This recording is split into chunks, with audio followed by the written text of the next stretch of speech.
ഫിലിപ്പിയ ലേഖനം 3-ാം അധ്യായത്തിൻ്റെ 20-ാമത്തെ വാക്യം. ഫിലിപ്പിയർ 3:20. നമ്മുടെ പൗരത്വമോ സ്വർഗത്തിലാകുന്നു, അവിടെ നിന്ന് കർത്താവായ യേശുക്രിസ്തു രക്ഷിതാവായി വരുമെന്ന് നാം കാത്തിരിക്കുന്നു. ശ്ലീഹ പൗലോസ് ഫിലിപ്പിയ വിശ്വാസികളോട് പറയുന്ന ആ വാക്യം എത്ര മനോഹരമാണ്. നമ്മുടെ പൗരത്വമോ സ്വർഗത്തിലാകുന്നു, അവിടെ നിന്ന് കർത്താവായ യേശുക്രിസ്തു രക്ഷിതാവായി വരും എന്ന് നാം കാത്തിരിക്കുന്നു. യേശുക്രിസ്തുവിൻ്റെ വരവിനായി കാത്തിരിക്കേണ്ടതാരാണ്? കാത്തിരിക്കുന്നതാരാണ്? അവിടെ വ്യക്തമാണ്. സ്വർഗീയ പൗരത്വം ഉള്ളവർ. അപ്പൊ സ്വർഗീയ പൗരത്വം ഉള്ളവർ മാത്രമേ, അവരേത് സഭയുടെ അംഗങ്ങളും ആയിക്കോട്ടെ, ഇവിടെ സഭയൊന്നും വിശകലനം ചെയ്യുകയല്ല ഈ വാക്യത്തിൽ. ഇവിടുത്തെ വിഷയം പൗരത്വമാണ്.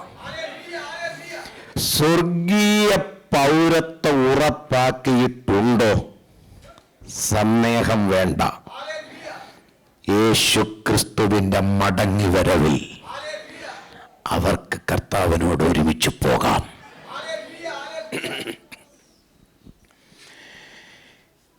ഞാൻ ഈ ലേഖകനെ 1-2 വാക്കുകളിൽ ഒന്ന് പരിചയപ്പെടുത്തണം എന്നെനിക്ക് ആഗ്രഹമുണ്ട്. ശ്ലീഹ പൗലോസിനെ പരിചയപ്പെടുത്തേണ്ടതുണ്ടോ എന്നെനിക്കറിയില്ല. കാരണം പുതിയ നിയമത്തിൽ ക്രിസ്തു കഴിഞ്ഞാൽ ഏവർക്കും പ്രിയങ്കരൻ പൗലോസ് തന്നെയാണെന്നാണ് എനിക്ക് തോന്നിയിട്ടുള്ളത്. വിശേഷിച്ച് 14ഓളം ലേഖനങ്ങൾ തിരുസഭയുടെ ആധ്യാത്മിക വളർച്ചയ്ക്ക് വേണ്ടി ചമച്ച ഒരു എഴുത്തുകാരൻ എന്നുള്ള നിലയിൽ പൗലോസ് വേദശാസ്ത്രികൾക്കിടയിലും ക്രിസ്തീയ വിശ്വാസം സ്വീകരിച്ച സകല വിശുദ്ധന്മാരുടെ നടുവിലും പ്രസിദ്ധനാണ്. പക്ഷെ ഈ പൗരത്വത്തെക്കുറിച്ച് പരാമർശിച്ച പൗലോസുമായി ഈ പൗരത്വം എന്ന സന്ദേശത്തിന് അല്പം അടുപ്പം കൂടുതലുള്ളത് കൊണ്ട് തന്നെ ഈ ലേഖകനെ 1-2 വാക്കുകളിൽ ഞാൻ നിങ്ങളുടെ മുൻപിൽ ഒന്ന് പരിചയപ്പെടുത്താൻ ആഗ്രഹിക്കുകയാണ്. തിരുവെഴുത്ത് നമ്മൾ പഠിക്കുമ്പോൾ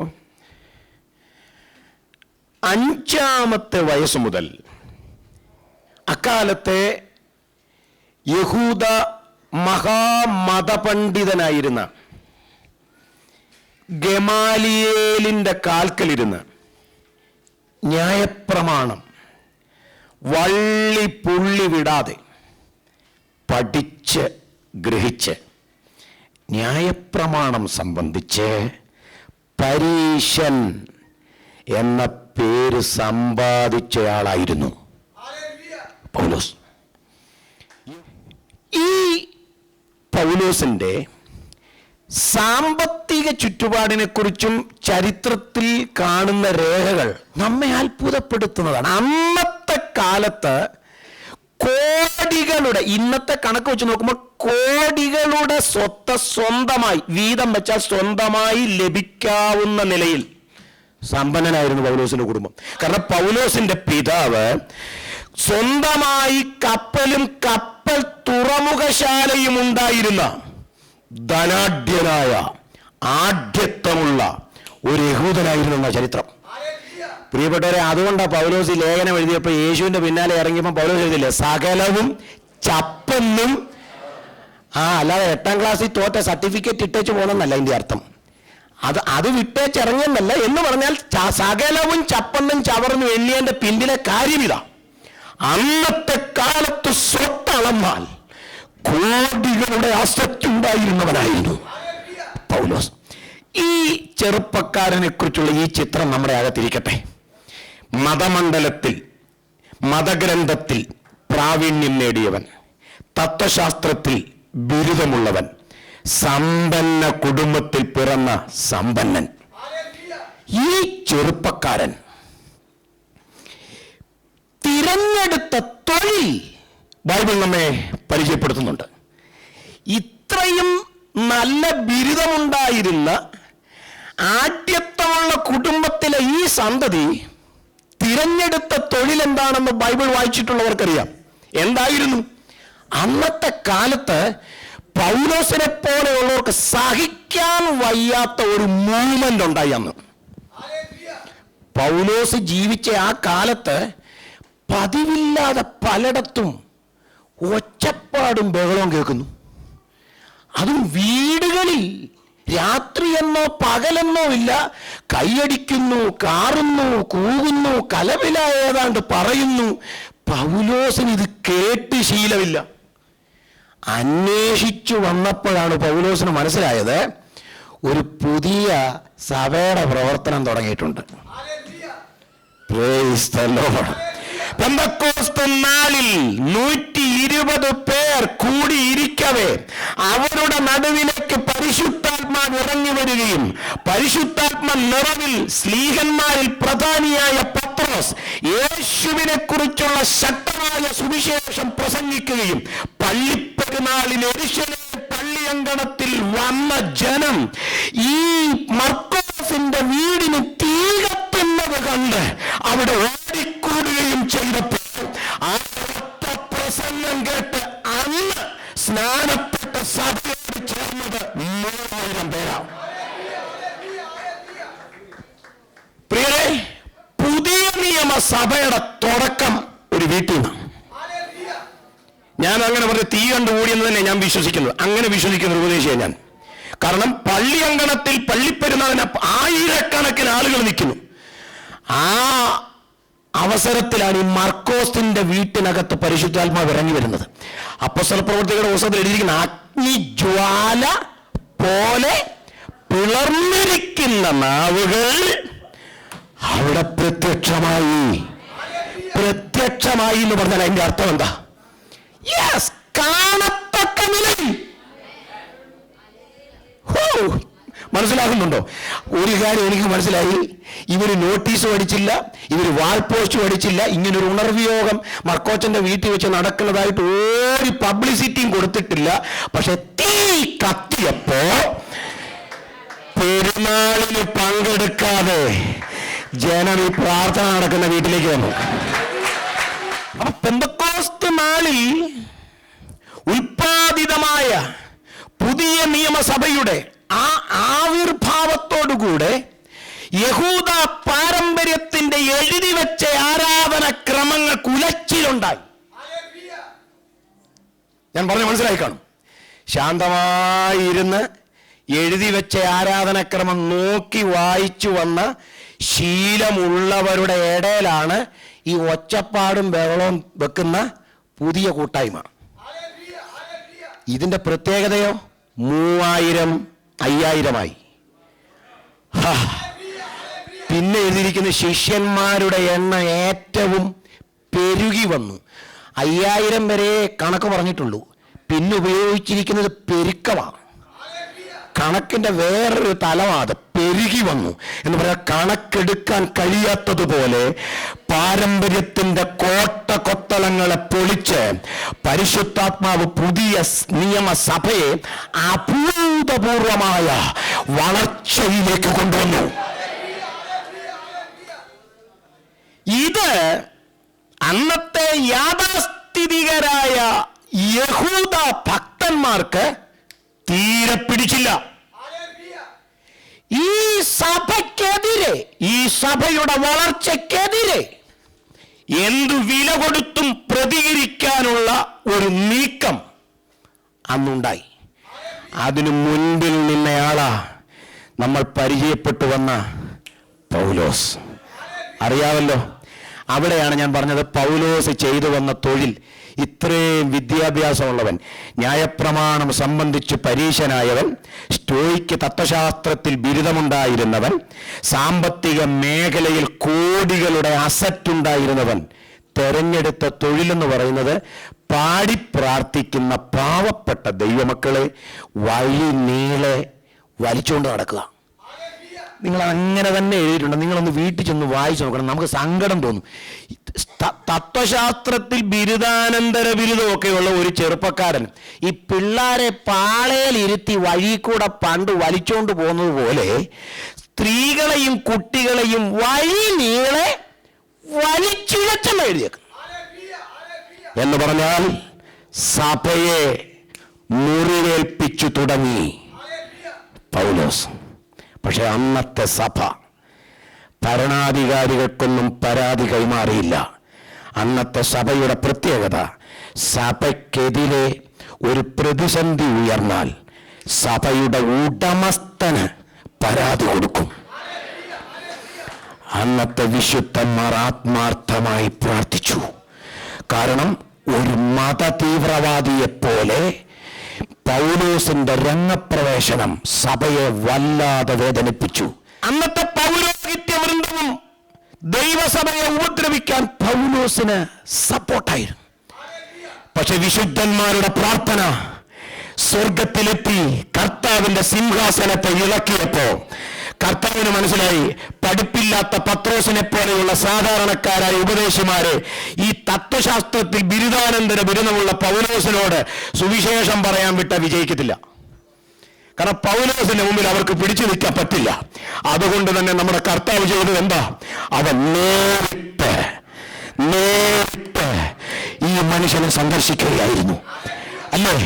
വാഹനം മൃഗത്തിന്റെ പുറത്തു നിന്ന് പൗലോസ് താഴെ ചുരുളുന്നത് പോലെ താഴെ ചുരുണ്ട് കിടന്ന് ചോദിച്ചു, നീ ആരാകുന്നു കർത്താവേ? ഇതാണ് പൗലോസിന്റെ മാനസാന്തരം.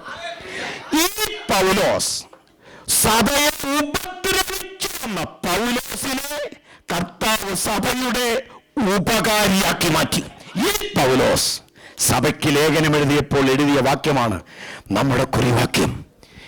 നമ്മുടെ പൗരത്വമോ സ്വർഗത്തിലാകുന്നു, അവിടെ നിന്ന് കർത്താവായ യേശു രക്ഷിതാവായി വരുമെന്ന് നാം കാത്തിരിക്കുന്നു. സ്വർഗീയ പൗരത്വം. പൗലോസ് ഫിലിപ്പിയിലുള്ള വിശ്വാസികൾക്ക് സ്വർഗീയ പൗരത്വത്തെക്കുറിച്ച് എഴുതുമ്പോൾ ഈ ഫിലിപ്പിയ ദേശത്തെക്കുറിച്ചും ഫിലിപ്പിനെക്കുറിച്ചും നാം ഒന്ന് അറിയേണ്ടതുണ്ട്. ഫിലിപ്പിയ റോമൻ കോളനിയാണ്. റോമ സാമ്രാജ്യത്തിന്റെ ഭാഗമാണ് ഫിലിപ്പിയ. അതുകൊണ്ട് ഫിലിപ്പിയരുടെ പൗരത്വം ലോകപ്രകാരം റോമിലാണ്. അപ്പൊ റോമ പൗരത്വം ഉള്ള ഫിലിപ്പിയരോടാണ് പൗലോസ് പറയുന്നത്, സന്തോഷിക്കേണ്ടത് റോമ പൗരത്വത്തിൽ അല്ല, സന്തോഷിക്കേണ്ടത് നമ്മുടെ പൗരത്വമോ സ്വർഗത്തിലാകുന്നു. Praise the lord. അപ്പോ സ്വർഗീയ പൗരത്വത്തെ കുറിച്ച് പൗലോസ് സംസാരിക്കുമ്പോൾ നിശ്ചയമായും ഫിലിപ്പിയ വിശ്വാസികൾക്ക് സന്തോഷിച്ചു തുള്ളാനൊരു വകയുണ്ട് അല്ലേ? ഒരേ സമയം ഇരട്ട പൗരത്വം ഉള്ളവരല്ലായിരുന്നു അവർ. നമ്മളും വിഭിന്നരല്ല. ഒരേ സമയം റോമാ പൗരത്വവും സ്വർഗീയ പൗരത്വവും ഉള്ളവരായിരുന്നു ഫിലിപ്പിയർ. സ്വർഗീയ പൗരത്വത്തെ സംബന്ധിച്ച് തിരുവെഴുത്തിൽ നിന്ന് വിശദമായി നമുക്ക് ഗ്രഹിക്കാൻ കഴിയണമെങ്കിൽ ഇതിൻ്റെ വ്യവസ്ഥകൾ സംബന്ധിച്ചുള്ള ഗ്രാഹ്യത്തിലേക്ക് നാം വരണമെങ്കിൽ അപ്പസ്തല പ്രവൃത്തികളുടെ പുസ്തകത്തിലേക്ക് നാം ഒന്ന് കണ്ണോടിക്കേണ്ടതുണ്ട്. അതുകൊണ്ട് പുസ്തകം കൊണ്ടുവന്നിട്ടുള്ളവർ, നോക്കാൻ കഴിയുന്നവർ ആ ഭാഗം ശ്രദ്ധിച്ചാൽ നന്നായിരിക്കും. കാരണം ദൈവത്തിൻ്റെ വചനമാണ് നമ്മളിവിടെ ധ്യാനിക്കുന്നത്. അപ്പസ്തല പ്രവൃത്തികളുടെ പുസ്തകം 22-ാം അധ്യായത്തിൻ്റെ 27-ഉം 28-ഉം വാക്യങ്ങൾ നമുക്ക് വായിക്കാം. അപ്പസ്തല പ്രവൃത്തി 22-ന്റെ 27-ഉം 28-ഉം.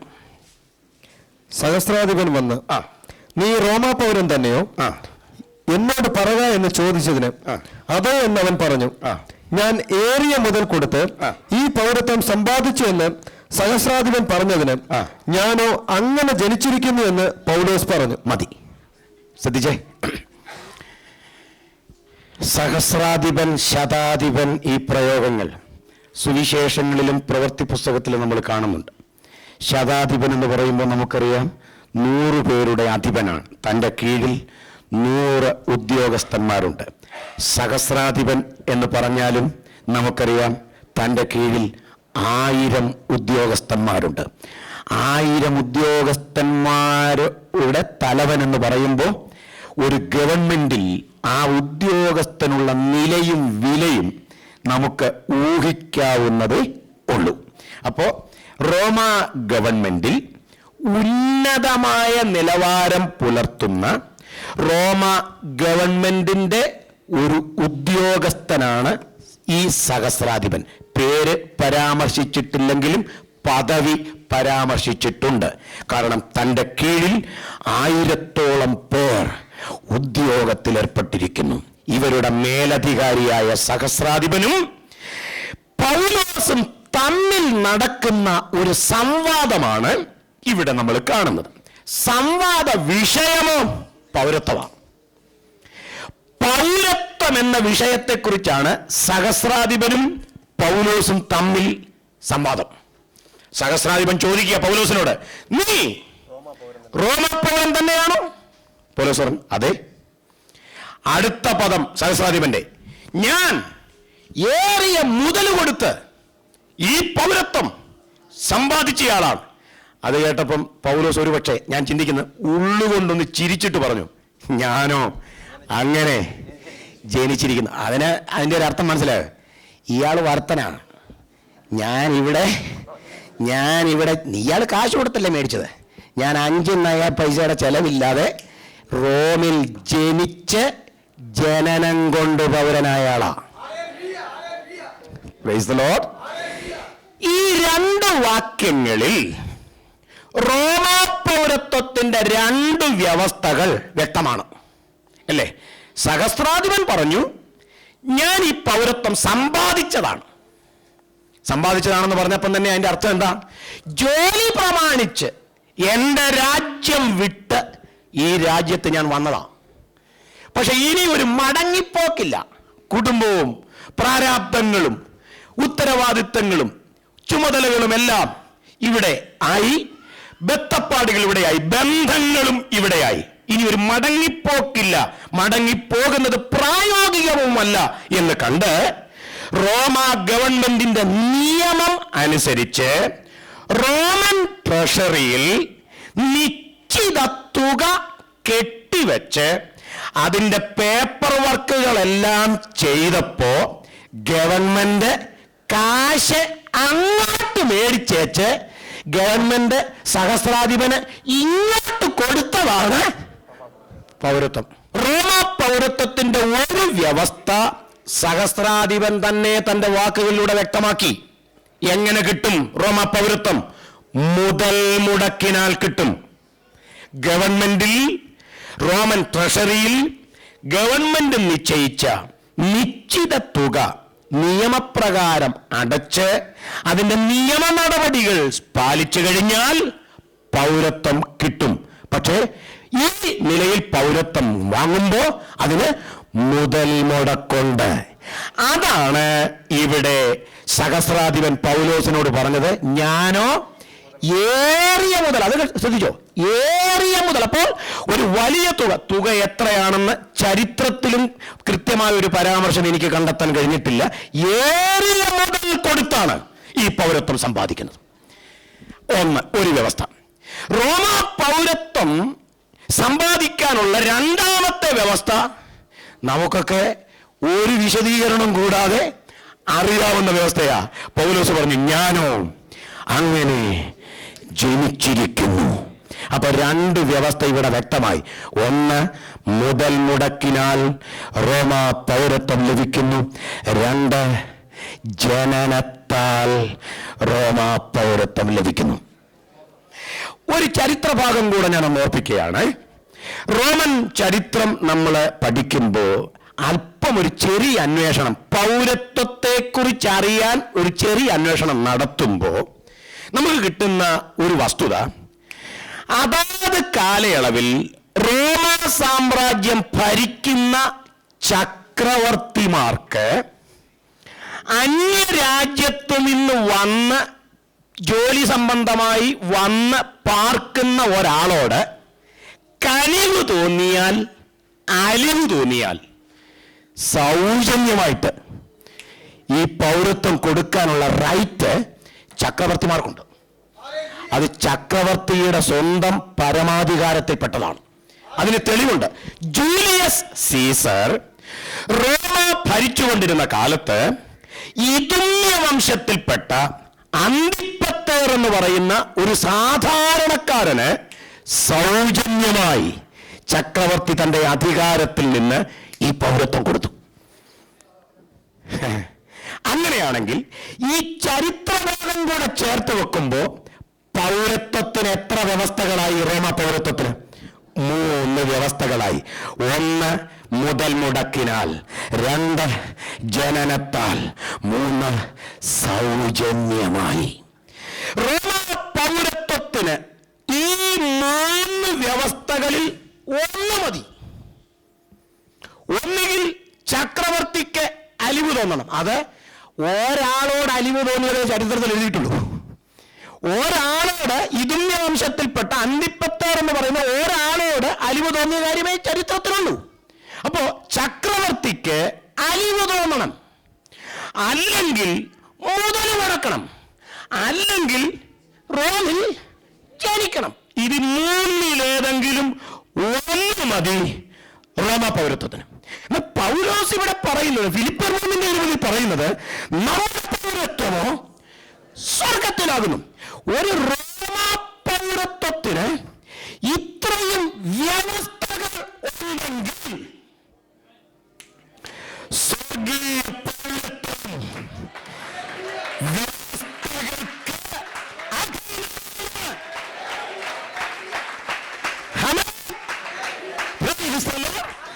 പെട്ടെന്ന് ഞാൻ ആ ഭാഗത്തേക്ക് വരികയാണ്. എല്ലാ ദൈവമക്കളും പ്രാർത്ഥിച്ചുകൊണ്ടിരിക്കണം. ഇന്ന് രാത്രി ജീവന്റെ പുസ്തകത്തിൽ പേരെഴുതപ്പെട്ടിട്ടില്ലാത്ത ചില എഴുതട്ടെ. ഈ രാത്രി ചില സ്വർഗീയ പൗരത്വം സംബന്ധിച്ച്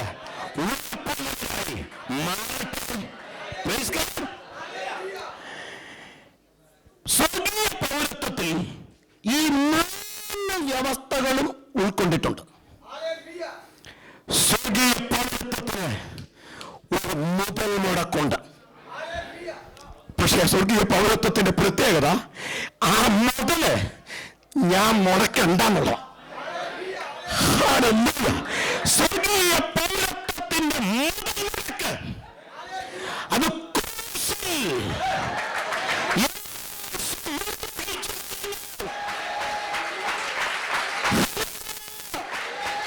നമുക്കെല്ലാവർക്കും അറിയാം. വിലയേറിയതായതുകൊണ്ടാണ് കർത്താവ് ഇത് സൗജന്യമാക്കിയത്. അത് ഞാൻ പറയാതെ തന്നെ നിങ്ങൾക്കറിയാം. വില കൊടുക്കാൻ നമ്മെ കൊണ്ട് കഴിയാത്തത് കൊണ്ടാ ഇതെങ്ങനെ തന്നത്. ഇത് സൗജന്യമായിട്ട് തന്നത്. അല്ലാതെ നമ്മൾ ഇന്നും തിരിയും കത്തിച്ച് നടന്നേനെ. തിരി കത്തിച്ചും മറ്റും എന്ത് കാശ് കളഞ്ഞു നമ്മൾ. പക്ഷേ യേശുക്രിസ്തു ക്രൂശിൽ മരിച്ചത് എൻ്റെ പാപത്തിന് വേണ്ടിയാണെന്ന് ഹൃദയം കൊണ്ട് വിശ്വസിച്ചപ്പോ തീയിങ്കൽ മൊഴികുരുകുന്നത് പോലെ, വെയിലിങ്കൽ മഞ്ഞുരുകുന്നത് പോലെ നമ്മുടെ പാപങ്ങളെല്ലാം മാഞ്ഞു പോയില്ലേ? യേശുവിന്റെ രക്തത്താൽ അത് മായ്ച്ചു കളഞ്ഞില്ലേ? അവൻ നമ്മെ വിശുദ്ധമാക്കി തീർത്തില്ലേ? വില കൂടിയ ദൈവം ഇന്നും വിലയില്ലാതെ തരുന്നത് അതറിയാവുന്നവർക്കറിയാം. നമ്മൾ ഈ 24 മണിക്കൂർ ശ്വസിക്കുന്ന ഈ വായുവിനെ, ഇതിന് വിലയുണ്ടോ ഇല്ലയോ എന്നുള്ളത് ഇവിടുത്തെ ഹോസ്പിറ്റലിൽ പോയി ഒരു ദിവസം മാസ്ക് ഒക്കെ വെച്ച് ഒന്ന് കിടന്ന് വലിച്ചു നോക്കണം. അത് ഞങ്ങളുടെ ഖത്തറിൽ ജോലിക്ക് വന്ന നമ്മുടെ ഒരു സഹോദരനാണ്, എറണാകുളംകാരനാണ്. പുള്ളി ആ വായു വലിച്ചതിൻ്റെ ബില്ല് എഴുതുന്നുണ്ടെന്ന് പറയുമോ ഇവിടുത്തെ ഷെയ്ക്ക്. അതിനൊന്നാമത് എഴുതും. കാരണം അതിനകത്തെ ഓക്സിജൻ അത് കാശ് കൊടുത്ത് നിറച്ചേക്കുക. അപ്പോൾ നമ്മൾ വായു കണ്ടിട്ടില്ലല്ലോ, വായു വലിക്കുന്ന കണ്ടിട്ടുണ്ടല്ലേ. ഉള്ളത് സൂക്ഷിച്ച് വലിച്ചു അതാ നല്ലത്. വേറെ ഒന്നും വലിക്കുകയും ചെയ്യരുത്. അത്രയും പറഞ്ഞ് ഇതാക്കാലോ പാവം വിടുക. ചിലർക്കത് ശീലവാ. അന്യരാജ്യത്തൊക്കെ വന്നു കഴിഞ്ഞാൽ ഇടയ്ക്കൊക്കെ ഒന്ന് വലിക്കുകയും ചെയ്യും, യോഗത്തിന് പോവുകയും ചെയ്യും. ആ സൈസിനെ ഇവിടെ എടുക്കുന്നില്ല നമ്മൾ കേട്ടോ. പള്ളിപ്രമാണിയായ നിക്കോദിമോസ് ഒരു ദിവസം രാത്രി യേശുവിനെ കാണാൻ ചെല്ലുന്നു. നിങ്ങൾ ആ ഭാഗം വായിച്ചിട്ടുണ്ടാവും യോഹന്നാന്റെ സുവിശേഷം 3-ാം അധ്യായത്തിൽ. എന്താണ് ഈ മനുഷ്യൻ രാത്രി ചെന്നത്? പലരും പല അഭിപ്രായങ്ങൾ അതിനെക്കുറിച്ച് പറഞ്ഞു കേട്ടിട്ടുണ്ട്. ഞാനും ഒരിക്കൽ കുറെ അഭിപ്രായങ്ങളിൽ ഒതുങ്ങി നിന്നിട്ടുണ്ട്. പക്ഷേ ഈ തിരുവെഴുത്ത് കൃത്യമായി യോഹന്നാന്റെ സുവിശേഷം ശ്രദ്ധിച്ച് നമ്മൾ പഠിച്ചാൽ പള്ളിപ്രമാണി പകൽ വെളിച്ചത്തിൽ യേശുവിനെ കാണാൻ പോകാതെ നട്ടപ്പാതിരായിക്ക് യേശുവിനെ കാണാൻ പോയതിന്റെ പിൻപിൽ ഏറ്റവും പ്രധാനമായി ബൈബിൾ വെളിച്ചത്തിൽ ഒരു കാരണമുണ്ട്. കാരണം ഓടിച്ചു പറയാം. ഇങ്ങനെയാണ് നമ്മൾ വായിക്കുന്നത്: യേശുവിനെ ക്രിസ്തു എന്നേറ്റു പറയുന്നവർ പള്ളിഭ്രഷ്ടരാകണം. ശ്രദ്ധിക്കണേ, അന്നത്തെ യഹൂദ സിനഗോഗിൽ നിക്കോദിമോസ് അടങ്ങുന്ന സന്നദ്രീം സംഘത്തിൽ എടുത്ത തീരുമാനമാണ്. എന്ന് പറഞ്ഞാൽ കുടിച്ചു നടന്നാൽ കുഴപ്പമില്ല, കഞ്ചാവ് കഴിച്ച് നടന്നാൽ കുഴപ്പമില്ല, ആഴ്ചയിൽ ഒരിക്കൽ ആചാരമനുസരിച്ച് ആലയത്തിൽ ചെന്നാൽ മതി. ആ ആളിൻ്റെ ജീവിതം എങ്ങനെ പോയാലും അന്ന് കുഴപ്പമില്ല. പിടിക്കപ്പെട്ടാലേ കുഴപ്പമുള്ളൂ. പിടിക്കപ്പെട്ടവരൊക്കെ ആണല്ലോ എറിഞ്ഞു കൊള്ളണമെന്നൊക്കെ പറഞ്ഞ് കൊണ്ടുവന്ന് എത്രയോ പേര് ഏറെ കൊള്ളാതെ രക്ഷപ്പെട്ടിരിക്കുന്നു. മനസ്സിലായി കാണും. പക്ഷേ അന്നത്തെ മതകോടതി എടുത്ത തീരുമാനം പാപം ചെയ്യുന്നവരെ പള്ളിഭ്രഷ്ടരാക്കണമെന്നല്ല. പാപം ചെയ്യുന്നവൻ അന്നും ഇന്നും അകത്ത് തന്നെയുണ്ട്. ഞാൻ പറഞ്ഞ ആശയം വിശദീകരിക്കുന്നില്ല. പാപം ചെയ്യുന്നവർ അന്നും ഇന്നും പുറത്തല്ല, അവരകത്ത് തന്നെയുണ്ട്. പക്ഷെ യഹൂദന്മാർ മതകോടതിയിൽ എടുത്ത തീരുമാനം യേശുവിനെ ക്രിസ്തു എന്ന് ഏറ്റുപറയുന്നവൻ പള്ളിഭ്രഷ്ടനാകണം. ഇത് നിക്കോദിമോസും കൂടെ എടുത്ത തീരുമാനമാണ്. ഇങ്ങനെ തീരുമാനമെടുത്ത നിക്കോദിമോസ് പകൽ ഇതേ യേശുവിൻ്റെ അടുത്ത് നിക്കോദിമോസ് പോയെന്നറിഞ്ഞാൽ കൂട്ടായ്മക്കാർ വെച്ചേക്കൂ. നമ്മളെല്ലാവരും കൂടെ അല്ലേ അവരുടെ യോഗത്തിന് പോയാൽ മുടക്കുമെന്ന് തീരുമാനമെടുത്തത്. എന്നിട്ട് ഇയാൾ പോയോ എന്ന് ചോദ്യം വരത്തില്ലേ? അപ്പോ നിക്കോദിമോസ് എന്ന പള്ളിപ്രമാണി ഉൾപ്പെട്ടു നിൽക്കുന്ന കൂട്ടായ്മക്കാർ ഒരു പക്ഷേ ഒടക്കാനും ഒടക്കൊടുവിൽ ഒരു മുടക്കായി മാറാനും സാധ്യതയുണ്ടെന്ന് പ്രമാണിക്ക് മനസ്സിലായി. പക്ഷെ കിടന്നിട്ട് ഉറക്കം വരുന്നില്ല. ഈ യേശുവിനെ ഒന്ന് കാണണമെന്നുള്ള ആശ. ഇത്രയും നിഷ്കർഷയായി ഒരു നിയമം ഇവരുണ്ടാക്കി വെച്ചിട്ടും യേശുവിനെ കണ്ടേ വെക്കൂ എന്നൊരു തീരുമാനത്തിലേക്ക് പ്രമാണി വരാൻ കാര്യമുണ്ട്. യോഹന്നാന്റെ സുവിശേഷം നിങ്ങൾ പഠിച്ചു നോക്കി. അന്നത്തെ കാലത്ത് ഒരു ഉപദേശി ഇറങ്ങിയല്ലോ, ഒരു പുരോഹിതന്റെ മകൻ യോഹന്നാൻ. സ്നാപകൻ. വേഷവും മോശമാണ്, ഭാഷയും മോശമാണ്. അറിയാലോ, വിളിച്ച വിളി എന്തോ വിളിയാ? സർപ്പസന്തതികളെ എന്ന് വിളിച്ചിട്ട് 1000 ഇറങ്ങി സ്നാനപ്പെട്ടെന്ന് എഴുതിയേക്കുന്നു. അതൊക്കെ ഭയങ്കര കട്ടി തന്നെയാണ്. ഇവിടെ ഇത്രയും നല്ല മലയാളം പറഞ്ഞിട്ട് ഒരെണ്ണം തീരുമാനം എടുക്കുന്നില്ല. ഈ യോഹന്നാന്റെ യോഗത്തിന് ആൾ കൂടി, 1000 സ്നാനപ്പെടുന്നത്. അന്നത്തെ യഹൂദ മതം ഇളകി. കാരണം അന്നത്തെ യഹൂദന്മാരുടെ പള്ളിയിൽ ആൾ കുറഞ്ഞു, പള്ളി അങ്കണത്തിൽ ആൾ കുറഞ്ഞു. യോഹന്നാന്റെ യോഗത്തിന് ആൾ കൂടി. എവിടെങ്കിലും ആൾ കൂടുമ്പോഴാണ് നമ്മുടെ ചിലർക്ക് ഉണർവുണ്ടാകും. അവിടെ ആൾ കൂടും, എന്തോ നമ്പർ ഉണ്ട് കേട്ടോ, എന്തോ അതൊന്ന് അന്വേഷിക്കണം എന്ന് തന്നെ തീരുമാനിച്ചു. കാരണം അവിടെ ആൾ കുറഞ്ഞു. യോഹന്നാന്റെ യോഗത്തിന് തന്നെയല്ല, ഉപദേശിയുടെ വേഷം തന്നെ കണ്ടാൽ ആ യോഗത്തിൽ ആരെങ്കിലും പോവോ? ആ ഭാവം ഞാൻ വിശദീകരിക്കാൻ ഭാവം ഒത്തിരി പറയാനുണ്ട്. ആ ദൈവദാസന്റെ വേഷം കണ്ടാൽ പോലും പുള്ളിയുടെ യോഗത്തിന് പോകത്തില്ല. പക്ഷെ പുള്ളിയുടെ യോഗത്തിന് ആൾ കൂടുക. അന്നത്തെ പള്ളി കമ്മിറ്റിക്കാർ ഒരു തീരുമാനമെടുത്തു, ഒരു കമ്മീഷനെ വിടണം. കാരണം നമ്മുടെ ഇടയിൽ ഒരു പുരോഹിതന്റെ മോനാണല്ലോ ഇപ്പൊ ഈ പുതിയ വർക്ക്, ഒരു പുതിയ കൂട്ടായ്മ തുടങ്ങിയേക്കുന്നത് നമ്മുടെ ഇടയിലെ നമ്മളൊരു പുരോഹിതന്റെ മോനാണല്ലോ. അന്വേഷണ കമ്മീഷൻ വിട്ടു. യോഗത്തിന്റെ സുവിശേഷം പഠിക്കണം, അന്വേഷണ കമ്മീഷൻ എന്നൊന്നും എഴുതിയിട്ടില്ലെന്നേ ഉള്ളൂ. ഞാനൊന്ന് മനസ്സിലാകാൻ വേണ്ടി പറയുക. അന്നത്തെ മതകോടതി ഒരു അന്വേഷണ കമ്മീഷനെ വിട്ടു. യോഗന്നാൻ അടുത്ത് ചെന്നു. പിന്നെ നീ ഇങ്ങനെ ഒരു പുതിയ വർക്കൊക്കെ തുടങ്ങിയത് എന്തോ എന്തോ യോഗം ഇത്? ഞങ്ങളുടെ അവിടെ ആള് തീരെ കുറവാണ്, നിങ്ങളിവിടെ അങ്ങനെ ആൾ ഇടിച്ചു കയറുവാണല്ലോ, എന്താ ഇതിന്റെ കാര്യം? യോഹന്നാൻ അവരോട് പറഞ്ഞൊരു മറുപടി നിങ്ങൾ വായിച്ചു നോക്കണം. യോഹന്നാൻ പറയുക, ദേ എന്നെ ഇതുപോലല്ല, ഞാനൊന്ന് പറയുകയാണ്. യോഹന്നാൻ ഇങ്ങനെ പറഞ്ഞെന്നല്ല, പറഞ്ഞത് ഇങ്ങനെ തന്നെയാണെന്ന് ഞാൻ പറയുക. എന്നെ നിങ്ങൾക്ക് സഹിക്കാം, എന്നെ നിങ്ങൾക്ക് പിന്നെയും അഡ്ജസ്റ്റ് ചെയ്യാം. എൻ്റെ പിന്നാലെ ഒരുവൻ വരുന്നുണ്ട്. യോഹന്നാൻ അവിടെ പറഞ്ഞ വാക്ക് ശ്രദ്ധിക്കണം. ഞാൻ വെള്ളം കൊണ്ട് എന്ന് പറയാ, എൻ്റെ ഇടപാട് വെള്ളത്തിലാ, അത് പിന്നെ സഹിക്കാം. പക്ഷെ എൻ്റെ പുറകെ വരുന്നവൻ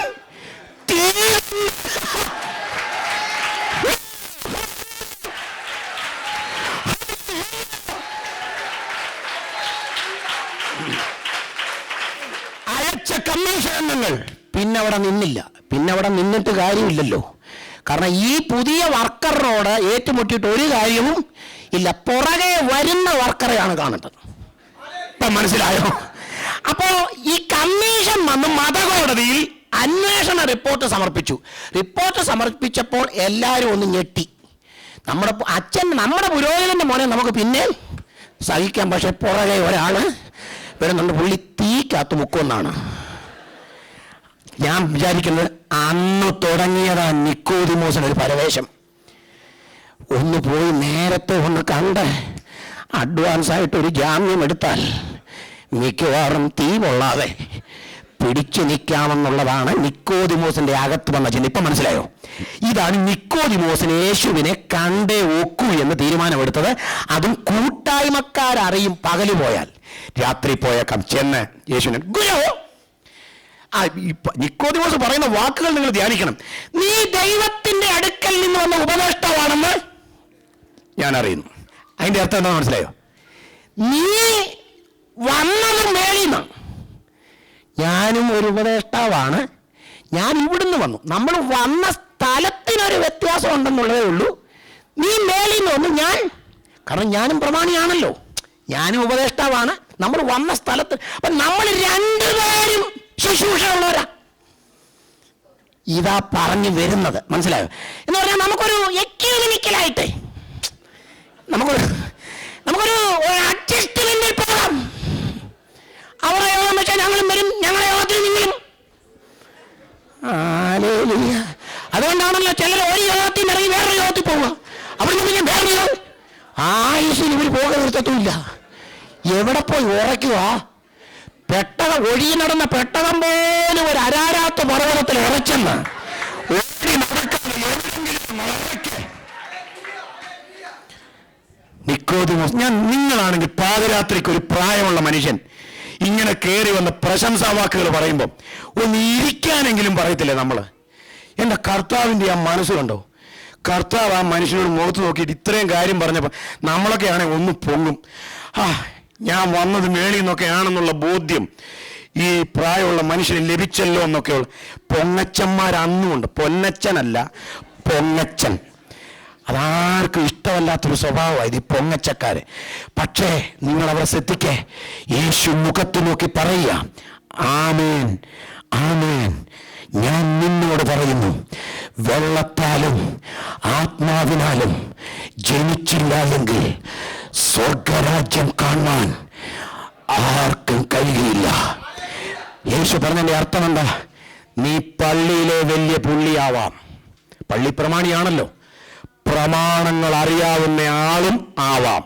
പക്ഷേ എല്ലാ പ്രമാണങ്ങൾ അറിഞ്ഞു എന്നതുകൊണ്ടോ, ഒരു പള്ളിക്കൂട്ടായ്മ നിനക്ക് നിലവിൽ ഉണ്ട് എന്നുള്ളത് കൊണ്ടോ അതിൻ്റെ ആനുകൂല്യത്തിൽ നീ എവിടെ പോകത്തില്ല, നീ സ്വർഗത്തിൽ പോകത്തില്ല. നീ സ്വർഗരാജ്യത്തിൽ കാലുകുത്തണമെങ്കിൽ വീണ്ടും ജനിക്കണം. യേശു പറഞ്ഞു, വെള്ളത്താലും ആത്മാവിനാലും ജനിക്കുക. ഇതൊരു ചെറിയ പ്രശ്നമുള്ളൊരു വാക്യമാണ്, ആളുകൾ തർക്കിക്കുന്ന ഒരു വാക്യമാണ്. ഏതാണ് ഈ വെള്ളം? ഇതാണ് തർക്കം. ആത്മാവെന്നുള്ളതിന് തർക്കമില്ല. ഏതാണ് ഈ വെള്ളം? ഈ വെള്ളം ആ വെള്ളമാണെന്ന് പറയുന്നവരുണ്ട്. എന്ന് പറഞ്ഞാൽ ഇവിടെ ഈ വെള്ളം എന്ന് പറഞ്ഞിരിക്കുന്നത് സ്നാനത്തിന്റെ വെള്ളമാണ്, മാമോദീസായുടെ വെള്ളമാണെന്ന് പഠിപ്പിക്കുന്നവരുണ്ട്. ഞാൻ ഒരു സംവാദത്തിന് തുനിയുകയല്ല. യേശു പറഞ്ഞ വാക്കിൽ വെള്ളം എന്ന് പറഞ്ഞിരിക്കുന്നത് എന്തിനെ കുറിച്ചാണെന്ന് ബൈബിളിൽ തന്നെ ഉണ്ട്. നമ്മളൊരു സഭ പഠിപ്പിക്കുന്നതോ കൂട്ടായി പഠിപ്പിക്കുന്നതോ ശ്രദ്ധിക്കേണ്ട, വചനം എന്ന് പറയുന്നു.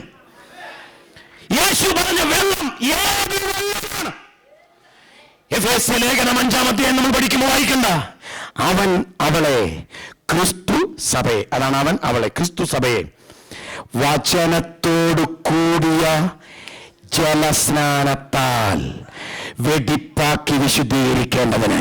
അപ്പോൾ ശ്ലീഹ പൗലോസ് വെള്ളത്തെ വചനത്തോടാണ് ബന്ധിപ്പിച്ചിരിക്കുന്നത്. അപ്പൊ യേശു പറഞ്ഞ വെള്ളം എന്താണ്? വചനമാകുന്ന വെള്ളമാണ്. അതവിടെ നിൽക്കട്ടെ. ക്രൈസ്തവ സഭയുടെ ഒന്നാമത്തെ മേലധ്യക്ഷനെന്ന് ആളുകൾ ആദരവോടെ വിശേഷിപ്പിക്കുന്ന പത്രോസ് ശ്ലീഹ എന്താ പറഞ്ഞത്?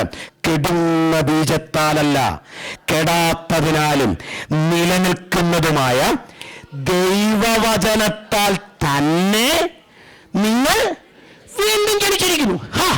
പത്രോസ് ശ്ലീഹ എത്ര കൃത്യമായി പറഞ്ഞു. യേശു പറഞ്ഞ വെള്ളം ദൈവത്തിന്റെ വചനമാണ്.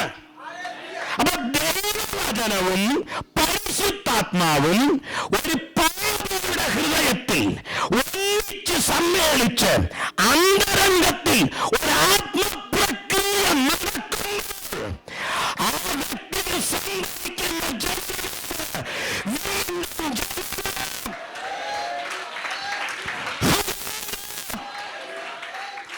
ഒരു കനത്ത പാരമ്പര്യ പശ്ചാത്തലത്തിൽ നിന്ന് ഞാൻ 1981 വീണ്ടും ജനിച്ചയാളാണ്. നമ്മുടെ ഡേറ്റ് ഓഫ് ബർത്ത് നമുക്കറിയാം എന്നതുപോലെ തന്നെയാണ് വീണ്ടും ജനിച്ചവർക്ക് അവരുടെ ഡേറ്റ് അറിയാം. വീണ്ടും ജനിച്ചത് എന്നാണെന്ന് ചോദിച്ചാൽ ഒരു 5-6 വർഷം മുമ്പ് നടന്ന ഒരു യോഗത്തിലാണെന്ന് തോന്നുന്നു ബ്രദറെ എന്ന് പറയുന്ന ആരെങ്കിലും ശ്രദ്ധിക്കുന്നുണ്ടെങ്കിൽ നിങ്ങൾ കണ്ടേച്ചേ പോകാവൂ. അതിന്റെ കാരണം എന്ന് ചോദിച്ചാൽ കാഹളം ധ്വനിക്കുമ്പോൾ കാര്യം കുഴയും.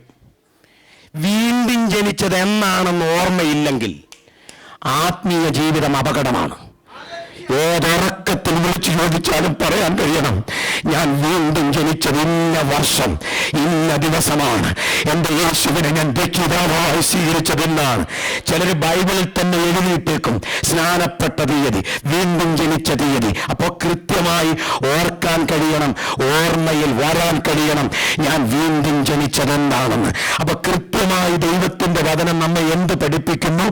വീണ്ടും ജനിക്കാത്ത ആരും എന്ന് പറഞ്ഞാൽ വീട്ടിൽ ജനിച്ചതുകൊണ്ടോ ക്രിസ്തീയ കുടുംബത്തിൽ ജനിച്ചതുകൊണ്ടോ ആത്മീയ പാരമ്പര്യം അനുസരിച്ച് ജീവിച്ചതുകൊണ്ടോ ഒരാൾ സ്വർഗത്തിൽ പോകത്തില്ലെന്നുള്ളത് TD പാസ്റ്ററുടെ മെസ്സേജ് അല്ല.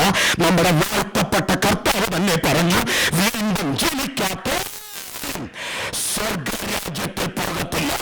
അങ്ങനെയാണെങ്കിൽ ദൈവവചനമാകുന്ന വെള്ളത്താലും ആ പാപബോധം വരുത്തുന്ന പരിശുദ്ധാത്മാവിനാലും വീണ്ടും ജനിച്ചവരെ ഓർത്ത് ഈ രാത്രി ഞാൻ എന്റെ കർത്താവിനെ സ്തുതിക്കുന്നു. ഞാൻ ചോദിക്കുക, ഇന്ന് രാത്രി കർത്താവ് വന്നാൽ, ഇന്ന് രാത്രി നമ്മുടെ കർത്താവ് വന്നാൽ വീണ്ടും ജനിച്ചവരെ പോകൂ.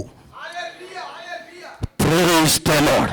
പക്ഷേ വീണ്ടും ജനിച്ച ശേഷം ഇത്രയും സമയം കിട്ടിയിട്ടും അടുത്ത പടിയായ സ്നാനത്തിലേക്ക് കാലെടുത്ത് വെച്ചിട്ടില്ലെങ്കിൽ യേശുവിന്റെ കൽപ്പനയോട് നിങ്ങൾ അകന്നു നിൽക്കുക.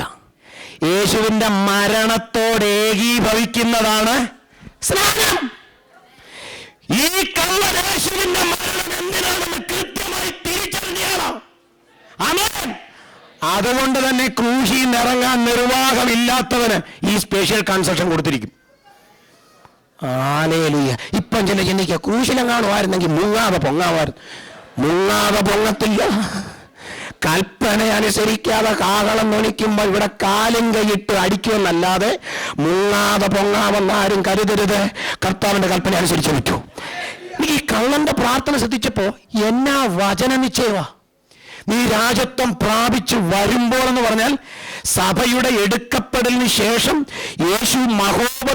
സഭ എടുക്കപ്പെടലിന് ശേഷം ഭൂമിയിൽ മഹോപദ്രവകാലമാണ് 7 വർഷം. ഈ 7 വർഷത്തെ മഹോപദ്രവകാലത്തിനൊടുവിലാണ് അവൻ രാജാവായി വരുന്നത്. ഇത്ര കൃത്യമായിട്ട് വചനം അറിയാം. ഇത്രേ വചനം അറിയാവുന്ന കള്ളൻ. അപ്പൊ വചനം അറിയാവുന്ന കള്ളന്മാരും ഉണ്ടെന്ന് പഠിക്കണം. യേശുവിന്റെ മരണം എന്തിനു വേണ്ടിയായിരുന്നു എന്ന് ഹൃദയം കൊണ്ട് അംഗീകരിച്ചയാളാ കള്ളൻ. പ്രിയരെ, ഇത്രയും സ്വാതന്ത്ര്യമായ അവസരം കിട്ടിയിട്ടും കർത്താവിന്റെ കൽപ്പന അനുസരിക്കാതെ, അതിനെ ഇന്നുവരെ അനുസരിക്കേണ്ട സത്യമായി അംഗീകരിക്കാതെ അതിനെ അവഗണിക്കുന്നുണ്ടെങ്കിൽ അത് പാപമാണ്. അത് നിങ്ങളുടെ നിത്യതയെ ബാധിക്കും എന്ന് രാത്രി ദൈവവചനത്തിലൂടെ ഓർപ്പിക്കുകയാ. യേശു കർത്താവ് മടങ്ങി വരാറായി. നമ്മുടെ പൗരത്വമായ സ്വർഗത്തിലാകുന്നു. അവിടെ നിന്ന് കർത്താവായ യേശു രക്ഷിതാവായി വരുമെന്ന് നാം കാത്തിരിക്കുന്നു. സ്വർഗീയ പൗരത്വം പ്രാപിച്ച പ്രിയരെ, നമ്മുടെ പ്രത്യാശ എന്ന് പറയുന്നത് നമ്മുടെ അടിമമണവാളൻ അനധിവിദൂര ഭാവിയിൽ നമ്മെ ചേർക്കാൻ ആകാശമേഘങ്ങളിൽ വാഹനമാക്കി വരുമെന്നാണ്. വിശുദ്ധിയും വേർപാടും പാലിക്കണേ, യേശുവിൻ കൂടെ നടക്കാൻ. വിശുദ്ധിയും വേർപാടും പാലിക്കണേ, യേശുവിൻ കൂടെ നടക്കാൻ. പ്രാപിക്ക നീ തൻ കൂടെ അളവില്ല